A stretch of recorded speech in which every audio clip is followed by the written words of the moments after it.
بلغ العلا بکمالہ کشفت دجا بجمالہ حسنت جمیع خصالہ صلو علیہ وآلہ۔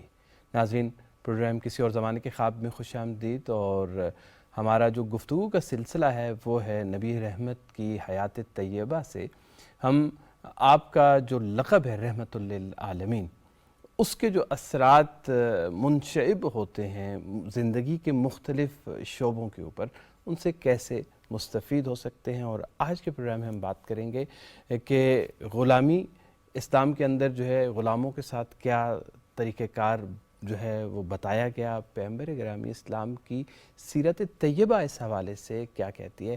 ہمارے ساتھ عزیز سامعین موجود ہیں، ظفر اللہ خان صاحب، پروگرام میں خوش آمدید۔ غلامی کی ایک تاریخ ہے انسانیت کے ساتھ، اگر دیکھیں بہت ہی طول، اس پہ بھی ہم بات کریں گے۔ لیکن جس وقت پیغمبر گرامی اسلام کی بعثت ہوئی عرب کے اس معاشرے میں، اس وقت کیا رسوم و رواج تھے، کس طرح سے غلاموں کے ساتھ رویہ کیا تھا؟ بسم اللہ الرحمن الرحیم۔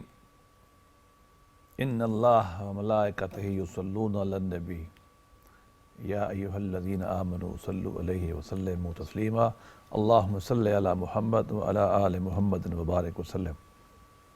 آج آپ نے تعارف میں میرے ایک محبوب شاعر کی نعت پڑھی۔ یہ ناظرین کو ہم بتا دیں کہ یہ نعت حضرت شیخ سعدی کی ہے، مصلح الدین سعدی۔ ایران کے شیراز کے رہنے والے تھے، ہندوستان بھی آئے، اور ہمیں بڑا اعزاز ہے کہ ہمارے شہر ملتان بھی آئے، اور کمال کے آدمی تھے، کمال کے، نثر ہو یا نظم ہو۔ سبحان اللہ۔ اور اس نعت کے بارے میں خاص بات کتابوں میں لکھی ہے، بالکل، کہ آپ نے لکھا کہ بلغ العلا بکمالہ، کہ آپ کی جو عظمت ہے وہ کمال کو پہنچ گئی۔ حسنت خسی و جمالہ، آپ کی تمام کمالات کمال پہ پہنچے، جمال آپ کمال پہنچا۔ تیسرا کیا ہے؟ حسنت جمیع خصالہ تیسرا بلغ العلا بکمالہ کشفت دجا دجا بجمالہ۔ بجمالہ، آپ کے نور نبوت سے پوری دنیا میں روشنی چلی گئی۔ اب یہ تین مصرے گئے، چوتھا نہیں آ رہا تھا۔ اب سازر وہ صوفی المشت تھے، سہروردیوں میں سے تھے۔ میرا ذاتی خیال ہے کہ غالباً شہاب الدین سہروردی کے شاگرد بھی تھے، جو سلسلہ کے دوسرے شیخ ہیں۔ پہلے تو ابو نجیب تھے، دوسرے جن سے سلسلہ پھیلا ان کے شاگرد تھے، بغداد میں ان سے پڑھتے تھے۔ کہتے یہ ہیں کہ بہت پریشان تھے، کوئی موضوع مصرع نہیں آ رہا تھا۔ تو پھر یہ خواب میں ان کو کشف ہوا، الہام ہوا، کشف ہوا کہ یہ تین شعر پڑھے گئے تو چوتھا نبی کریم صلی اللہ علیہ وسلم نے فرمایا کہ صلو علیہ وآلہ۔ اب دیکھیں اللہ نے اس نعت کو اتنا کمال بخشا ہے۔ ہمارے یہاں صابری برادران نے جس انداز سے اس کو پرفارم کیا ہے، ہمارے گاؤں کا ہر آدمی جس کو عربی فارسی نہیں آتی وہ بھی اس کو زبان ضرور عام ہے سب کو، بالکل کمال کر دیا۔ تو یہ باقی صلو علیہ وآلہ وسلم مطلب کمال کی بات ہے۔ نبی کریم صلی اللہ علیہ وسلم چونکہ صاحب رحمت تھے، اور صاحب رحمت ہر طبقے کے لیے تھے، عرب معاشرے میں اس وقت غلاموں کا رواج تھا، اور دنیا پوری میں رواج تھا۔ یہ ہم کبھی الگ بحث کریں گے کہ کیوں رواج تھا، یا نبی کریم صلی اللہ علیہ وسلم نے کیوں ختم کیا، لیکن آج جو گفتگو ہوگی اس میں اشارہ آپ کو مل جائے گا۔ لیکن موضوع ہم یہ نہیں کرتے، موضوع کہ آپ کی رحمت ان کے بارے میں کیسے ظاہر ہوئی۔ سب سے بنیادی بات، آپ نے آقا اور غلام کا جو فرق تھا وہ پہلے ختم کیا، ایک اصول بیان فرمایا۔ اصول کیا ہے؟ مالکوں سے کہا جو تم کھاتے ہو وہی کھلاؤ، اچھا، جو تم پیتے ہو وہ پلاؤ، جو پہنتے ہو وہ پہناؤ۔ ہوتا کیا ہے؟ دیکھو، سوشو اکنامک کنڈیشن کا فرق تھا نا، بالکل۔ آپ نے وہی ختم کر دی۔ میرے 4 بچے ہیں، اگر ان کو میں نے ململ دینی ہے تو 5واں ملازم ہے، اس کو بھی میں نے ململ ہی دینی ہے۔ یہ ایک معاملہ آپ نے نا طے کر دیا کہ ان کو ایک برابری کی سطح پہ کھڑا کیا۔ اب اس کی بڑی توجیہات آگے آئیں گی۔ ایک بات ذہن میں رکھیں کہ سوشو اکنامک سٹیٹس جو ہیومن لیول کی ممکن ہے، ہیومن لیول پہ، انسانی سطح پر، اس پہ آپ نے دونوں کو ایک ہی پلیٹ فارم پہ کھڑا کر دیا۔ اچھا، یہ بھی سننے میں آیا ہے کہ آپ پسند نہیں فرماتے تھے کہ غلاموں کو غلام کہا جائے یا اس طرح کے ناموں سے پکارا جائے؟ ہم سب جانتے ہیں نا کہ نام ایک شناخت بن جاتا ہے جی، جیسے ہم میراثی کہہ دیتے ہیں اللہ معاف کرے، چوڑا کہتے ہیں اللہ معاف کرے، شاید مجھ سے وہ بہت بہتر ہوتا ہے آدمی، میں اس کو یہ کہہ رہا ہوتا ہوں۔ اور قرآن میں منع کیا گیا کہ برے القاب سے مت سخت پکارو۔ منع کیا جی، سخت اللہ معاف کرے۔ میں نے تو اور سخت بات کی ہے، میں نے کہا ہو سکتا ہے مجھ سے اچھے ہوں، بالکل وہ اللہ کے یہاں اچھا ہو سکتا ہے نا، میرا تو عہدہ مقام پیسہ تو اللہ کے یہاں ریلیونٹ ہی نہیں ہے نا، تو مجھ سے اچھا ہو سکتا ہے انسان کی خدمت، میں کیسے کہہ سکتا ہوں؟ نبی پاک صلی اللہ علیہ وسلم کے زمانے میں غلام کو عبد کہتے تھے، غلام۔ آپ نے فرمایا یہ کوئی عبد نہیں، ہم انسان اللہ کے عبد ہیں، مراد یہ تھی آپ ان کو غلام نہیں کہہ سکتے، آپ ان کو بیٹا کہیں گے، جو عربی لفظ مفہوم بنتا ہے، بیٹی کہیں گے، بچہ کہیں گے، بچی کہیں گے، یہ الفاظ آپ کہہ سکتے ہیں۔ اور میں آپ کو بتاؤں مسلمانوں میں آج تک یہ بات جاری ہے۔ میرے والد محترم نے بچپن میں ہمیں یہ کہا تھا کہ ہمارے گھر میں جو ملازم ہیں بڑے، ان کا بھی آج عہد اعظم میں بمقابلہ غلام ہی ہوتا ہے نا جی، بالکل ملازم۔ تو ہمیں کہا ماڈرن گیا تھا سلیوری۔ آپ ان کو چچا کہیں گے، آپ ان کو نوکر نہیں کہہ سکتے، چچا کہیں گے۔ ہمارے گھر میں جو خواتین کام کرتی ہیں، ہمارے بچے آج بھی ان کو آنٹی کہتے ہیں، خالہ کہتے ہیں، ہمارے گھر میں رہتی ہے، ہمارے ساتھ کھاتی ہے۔ تو یہ ایک اس کا اثر ہے نبی پاک صلی اللہ علیہ وسلم کا کہ آپ نے نام بھی ختم کر دیا، آپ نام نہیں لے سکتے، ان کو بچہ کہو۔ اچھا یہ ہے کہ جو مالک ہیں ان کو بھی حکم دیا گیا کہ وہ سختی نہ کریں، اور پھر جیسا کہ خود پیغمبر گرامی اسلام نے ہم نے دیکھا کہ حضرت بلال جیسی شخصیت، ان کے ساتھ جو آپ کا رویہ تھا، اس حوالے سے روشنی ڈالیے۔ دیکھیے 4 میں باتیں کروں گا، یہ چونکہ کرکس ہے اس ایشو پورے کا۔ پہلی بات، نبی پاک صلی اللہ علیہ وسلم کے پاس آپ کے خادمین رہے، ایک تو غلام بھی تھے، وہ مسلمان ہو گئے تو انہوں نے ماں باپ کے ساتھ جانے کا انکار کر دیا، انہوں نے کہا میں تو حضور کے ساتھ ہی رہوں، اتنے شفیق تھے۔ آپ کے ساتھ جو خدم خدام رہے وہ آپ کے بارے میں بڑی سمپل سی بات کرتے ہیں کہ زندگی بھر آپ نے نہ ڈانٹا نہ اف کہا، آپ تو اتنے شفیق تھے۔ لیکن میں آپ کو صحابہ کرام کی مثال دینا چاہتا ہوں، نبی تو بہرحال اور گیم ہی اور ہے نا۔ ٹھیک، سنیں ابو ذر غفاری، ابو ذر غفاری غریب آدمی تھے خود ہی۔ ایک وقت آیا کہ ان کے پاس ایک خادم تھا جو آزاد ہو گیا، آزاد ہوا ہوا خادم تھا، غلام نہیں تھا، خادم تھا، پہلے غلام تھا، آزاد ہو گیا تھا۔ آپ نے ان کے بارے میں نے ایک نوٹ کیا ہے، حضرت نے جو ہے ان کو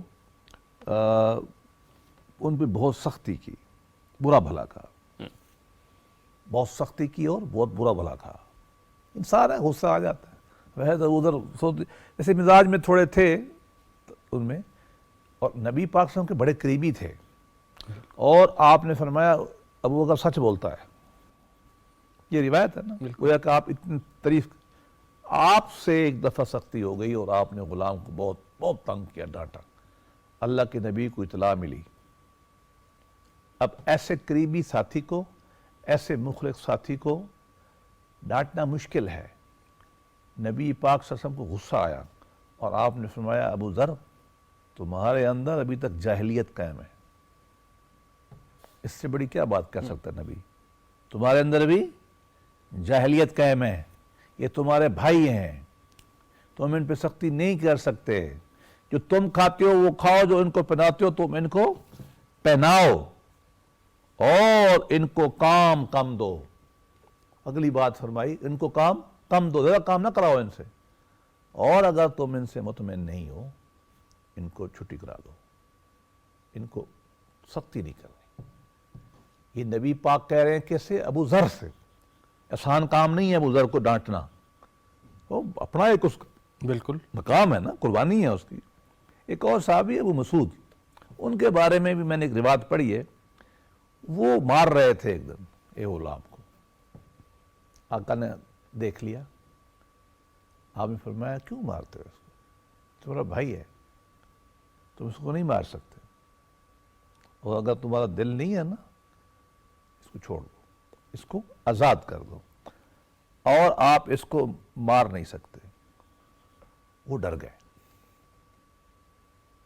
اور انہوں نے کھڑے کھڑے کہا یا رسول اللہ صلی اللہ علیہ وسلم مجھ سے غلطی ہو گئی، تو میں اس غلام کو آزاد کرتا ہوں. اگلی بات سننے والی ہے. نبی کریم صلی اللہ علیہ وسلم نے ارشاد فرمایا آپ نے بھلا کام کیا, خود کیا تھا, ورنہ تمہیں قیامت کو آگ چھوتی. یہ کس سے کہہ رہے ہیں؟ اپنے صحابی سے. ہمارا ایمان کیا ہے؟ صحابی پہنچے ہوئے ہیں نا, بالکل. ان کو تو نہیں جہنم نے چونا. غلام کو مارنے پر آقا نبی کریم فرما رہے کہ اے میرے صحابی, تو بھلے میرا لاکھ صحابی ہو, اگر تو آج یہ کام نہ کرتا, اس کو آزاد نہ کرتا, تمہیں دوزخ میں آگ چھوتی. ایک واقعہ لکھا, ایک بڑا خاندان تھا, اس کے گھر میں ایک ملازمہ تھی, خادمہ تھی ایک, اس کو بہت تنگ کرتے تھے. وہ بیچاری جو ہے تنگ آ جاتی تھی. تو نبی کریم صلی اللہ علیہ وسلم کو اطلاع ملی, آپ نے ان کو طلب کیا.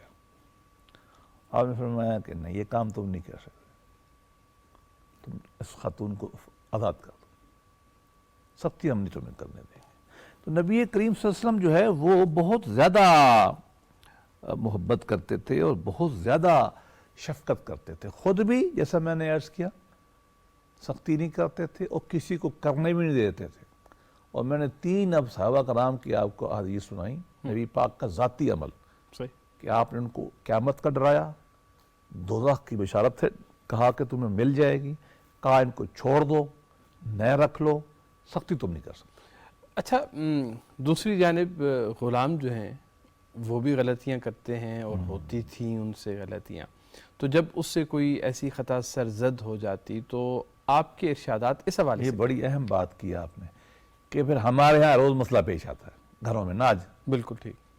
اور یہ بات ایک ذہن میں رکھیں کہ غلاموں کے سارے معاملات ملازموں کے معاملات ہیں. جیسے میں نے بتایا نا, ابو ذر جو تھے ان کا غلام تھا, آزاد ہو چکا تھا. تو اس معاملے میں ایک بات ذہن میں رکھنی چاہیے کہ ان غلاموں کے بارے میں نہیں ہے, یہ سارے احکامات ماتحت کے بارے میں ہیں. جو میرا ماتحت ہوگا, جو میرا سرونٹ ہوگا, جو میرے گھر میں کام کرے گا دفتر میں, ان کے بارے میں اب آئیں گے. سارے کے سارے احکامات اسی بارے میں آئیں گے. یہ بالکل ایک حدیث شریف میں آتا ہے کہ نبی پاک سے تو جو غلطیاں کرتے تھے آپ تو بولتے ہی نہیں تھے نا, اپنے ملازموں کو بات ہی نہیں کرتے تھے. وہ دل بہت بڑا تھا. صحابہ کرام کے بارے میں ہے بعض اوقات کہ ایک دفعہ غلطی کی تو کیا کریں. ایک صحابی نے پوچھا یا رسول اللہ میرے بندے نے غلطی کی ہے, کیا کروں؟ آپ چپ رہے, جواب ہی نہیں دیا. پھر اس نے پوچھا یا رسول اللہ وہ غلطی کرتا ہے میں کیا کروں؟ آپ نے جواب ہی نہیں دیا. ایک شعوری ہوتا نا جواب نہ دینا, نبی کوئی کیئرلیس تو نہیں ہوتا, اللہ معاف کرے, ایک شعوری عمل تھا نا. بالکل. یار چپ رہو, کیا باتیں, خاموشی میں بھی جواب ہے, جواب ہے نا, کہ یار کیا باتیں کرتے ہو تم, انسان نہیں ہوتا رہتا, مراد یہ تھی ہوتا رہتا ہے. تیسری دفعہ اس نے کہا یا رسول اللہ وہ بہت تنگ کرتا ہے, بہت غلطیاں کرتا ہے, میں کتنا معاف کروں؟ جب یہ سوال اتنا لمبا ہو گیا, بار بار ہو گیا, اور ذرا پریسائز فارم میں آ گیا کہ میں کروں کیا, کتنا معاف کروں اس کو, کتنا ڈانٹوں؟ اب جواب سنیں. نبی کریم صلی اللہ علیہ وسلم ارشاد فرماتے ہیں 70 مرتبہ. تو نکڑ والی گل ہوئی نا. جب ایک ملازم کو آپ 70 دفعہ ایک دن میں معاف کریں گے, اس کا مطلب ہے آپ اس پہ سختی نہیں کر سکتے. سختی نہیں کر سکتے. بتایا جا رہا ہے. دیکھیے آپ دیکھیں نا کیا کہا کیا جا رہا ہے پوری گفتگو میں. بھائی ہیں آپ کے, اللہ نے ان کی معاشرت کمزور بنائی ہے, تم کھینچ کو اپنے برابر کرو. ان کا سماجی رتبہ کم ہے, اپنے کام رکھو ان سے جو انہوں نے لینے ہیں. تفریق کار تو ہے نا, انسانی سطح پر ان سے معاملہ نرمی کا ہوگا. یہ بہت اہم بات ہے جس کی نہیں اشارہ کر ہے رہے ہیں. تو ہر وقت لڑو مت, پھر علیحدگی اختیار کر لو. ہاں صحیح. اچھا, یہ چونکہ عام طور پر جب غلاموں کے ساتھ رویے کی بات ہوتی ہے اور یہ کہ پیغمبر گرامی اسلام نے اپنے ساتھیوں کو کیا تلقین کی اور خود اپنا طرز عمل کیا اپنایا, تو بہت سارے لوگ یہی سمجھتے ہیں کہ یہ بات ماضی کی ہو رہی ہے اور اس کا شاید آج چونکہ غلامی نہیں ہے تو شاید اس کا ہماری روزمرہ زندگی سے تعلق نہیں ہے. لیکن آپ نے جو بات کی, میں چاہ رہا ہوں کہ اس کے اوپر ذرا زور دے کے یہ بات واضح ہونی چاہیے کہ مثال کے طور پر میں ایک دفتر میں کام کرتا ہوں, میں جو میرے ماتحت ہیں مجھے ان کے ساتھ کس طرح کا رویہ اختیار کرنے کا حکم ہے، اور جو مجھ سے مافوق ہیں ان کے ساتھ کس طرح کا رویہ اختیار کرنا؟ دیکھیے، مافوق کو تو فی الحال ہم چھوڑ دیتے ہیں، ہم یہ کہتے ہیں کہ مجھے اپنے متاحت کے ساتھ کیا رویہ اختیار کرنا ہے۔ ٹھیک، میرے دفتر میں میرا متحد، یہاں میں آتا ہوں تو یہ سٹاف، یہ متحد، گھر میں ملازم۔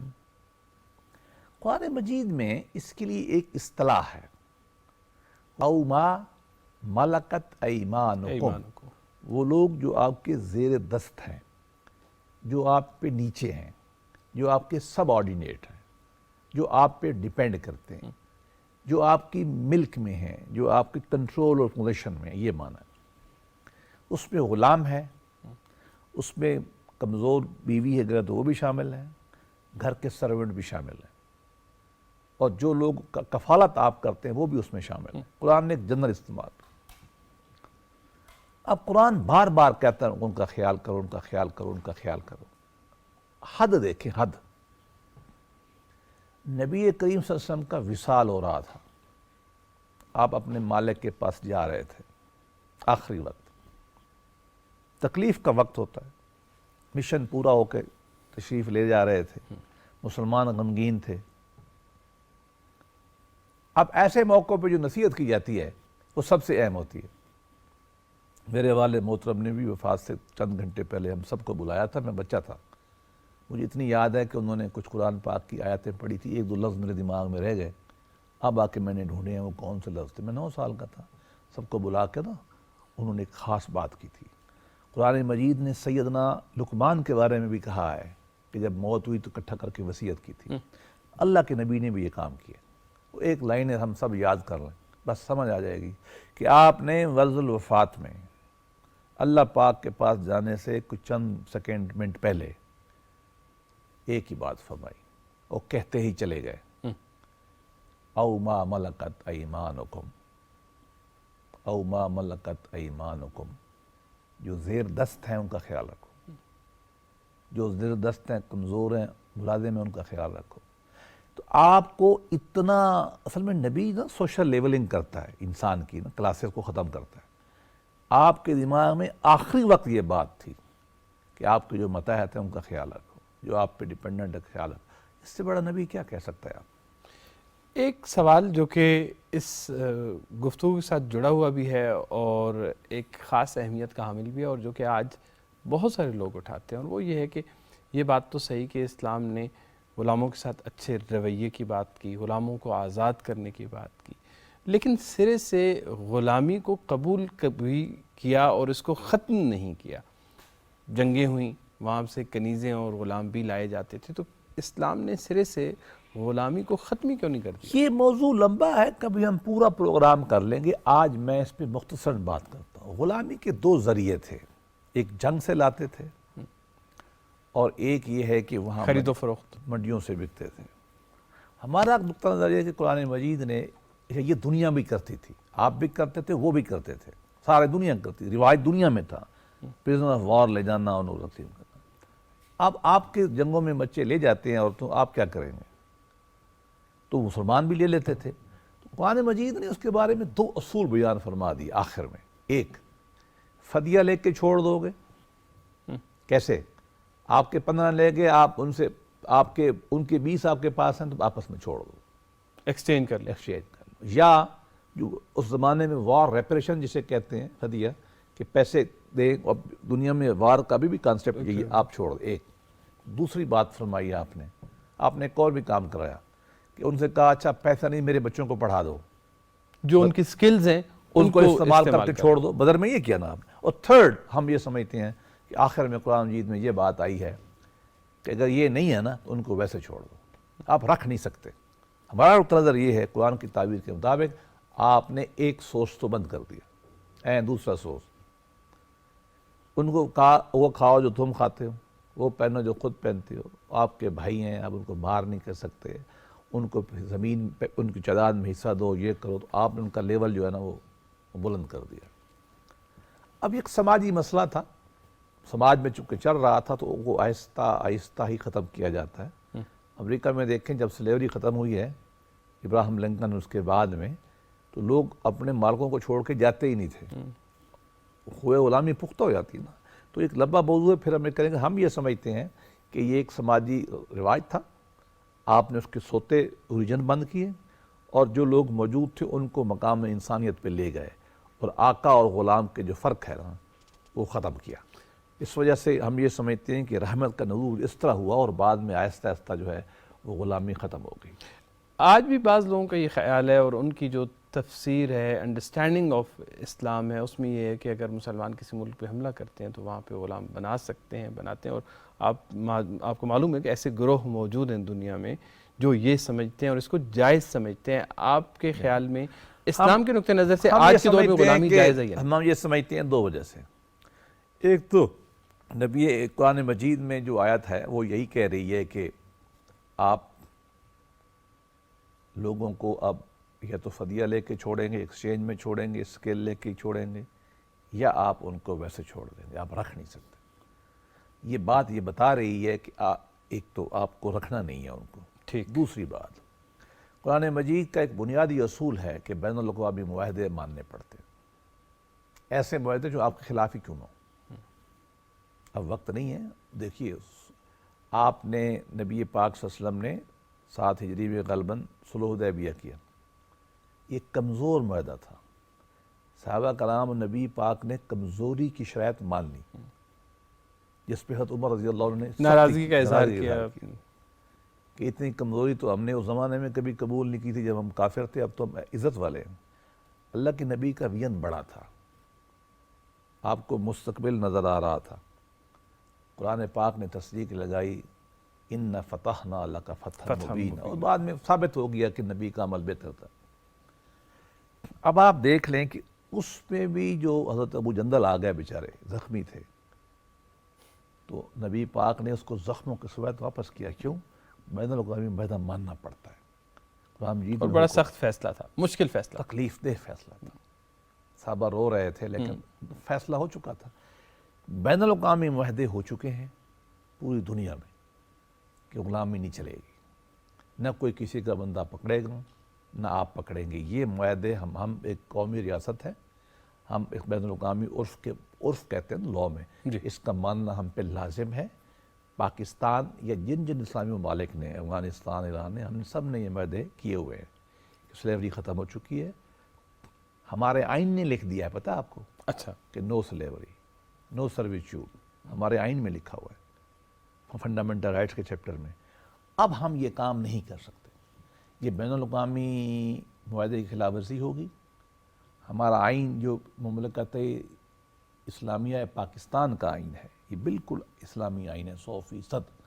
تمام پاکستان کے جید علماء اس پہ متفق ہیں، اور میں بطور طالب علم بھی یہ کہتا ہوں کہ بالکل اسلامی آئین ہے. اس پہ منع ہے. اور ہمارے جو تاریخی تناظر میں معاملہ آگے بڑھا ہے اس میں بھی منع ہے. اب کوئی آدمی ایسے کہتا ہے، اب اس کی مرضی ہے، ہم اس کے بارے میں یہی کہہ دیں گے کہ غلط اس کی تعبیر ہے. ہم اس کہیں گے کہ یہ اسلام کے مطابق نہیں ہے.